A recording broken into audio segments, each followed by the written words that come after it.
जो मुझसे कहता है कि मैं मेरे अनुसार ना जीऊँ, ज़रा हल्का होकर जीऊँ। कैसा है ये, मुझे अकड़ने क्यों नहीं देता?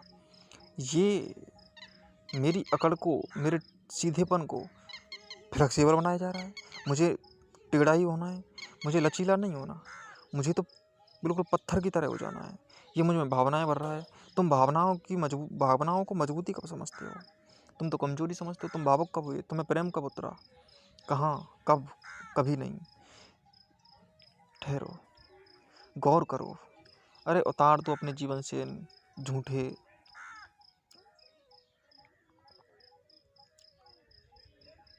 शीशों के ऊपर जो मोर तुमने कचरे का लगाया हुआ है। ये जो तुमने मोर लगा रखा है ना सिर के ऊपर, अहंकार का, ये कीचड़ है। और ये तुम्हारी बुद्धि की परिधि बन गया है, पर्दा बन गया है।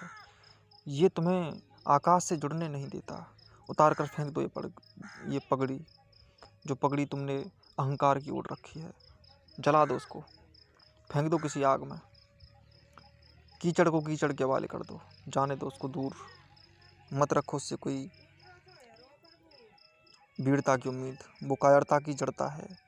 समझ नहीं सके तुम एक बात, काहे के वीर तो एक बार में समझ जाता है कि सच्चाई क्या है। पगड़ी उतार कर फेंकती होती अब तक, क्यों नहीं फेंकी है? इसे वीरता कहते हैं। हकीकत अगर कोई रूप धर कर आए तो उसे स्वीकार करना सीखो। जब कोई सद्गुरु, जब कोई पूर्ण पुरुष, जब कोई गहरा पुरुष तुम्हारे ही शत्रु, तुम्हारे ही अहंकार पर तलवार चलाता है तो उसे मारने दो। उसे बचाया मत करो। तुम्हें अहंकार बड़ा प्यारा है, बड़े पालते पोसते हो उसे बच्चे की तरह, बड़ा करते हो। काटने दो गुरु को, मार डालने दो उस अहंकार को। तुम बीमारियों से बड़ा प्यार करते हो। कोई डॉक्टर आता है, जब उनका इलाज करता है तो तुम्हें बड़ी चुभन होती है। इलाज करता है तो वो थोड़े हल्के होते हैं।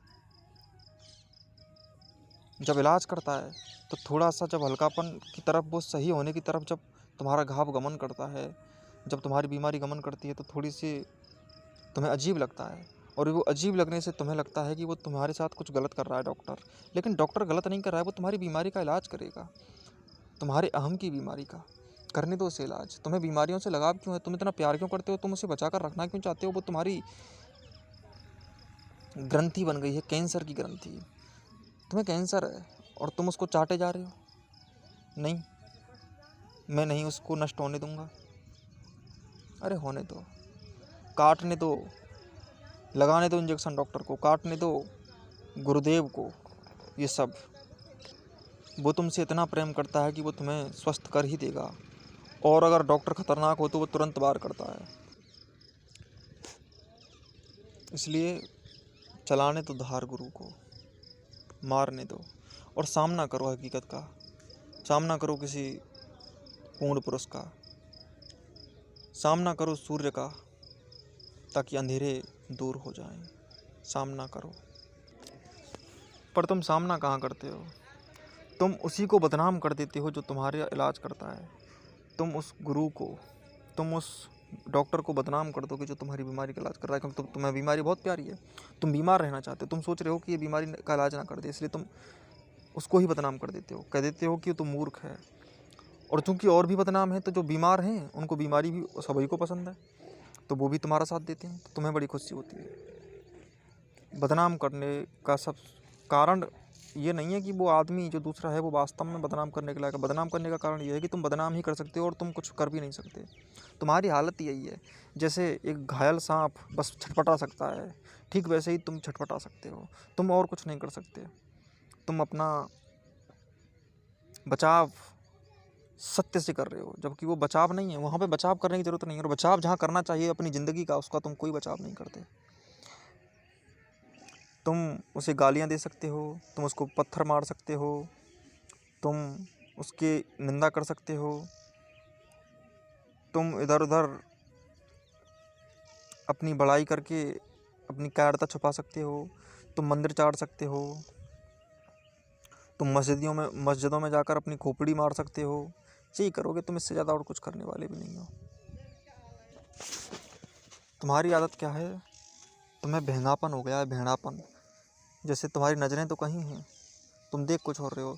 तुम्हें 2 आदमी 4 आदमी दिखाई देते हैं, एक वस्तु 2 वस्तु दिखाई देती है। भेंगापन है तुम्हें।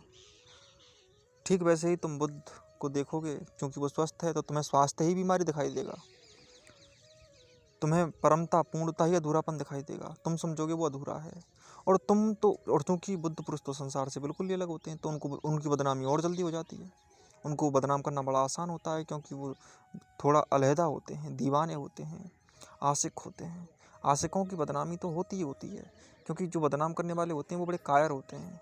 वीर की बदनामी कायर ही तो करते हैं। एक कायर दूसरे कायर से बात करता है, अब वो कायरता छुपाएं कैसे अगर वो बदनाम ना करें। तो इसलिए बदनाम करने का सीधा सा और सरल सा तरीका है कि जो वीर है उसको बदनाम कर डालो, और अपनी कायरता से छुप जाएगी। एक कायर दूसरे कायर की कायरता को छुपाकर आराम से गप्पे लड़ाकर अपना टाइम पास करते रहते हैं, बकवास करते रहते हैं। यही ज़िंदगी भर चलता रहता है। इसलिए ऐसे आदमी के पास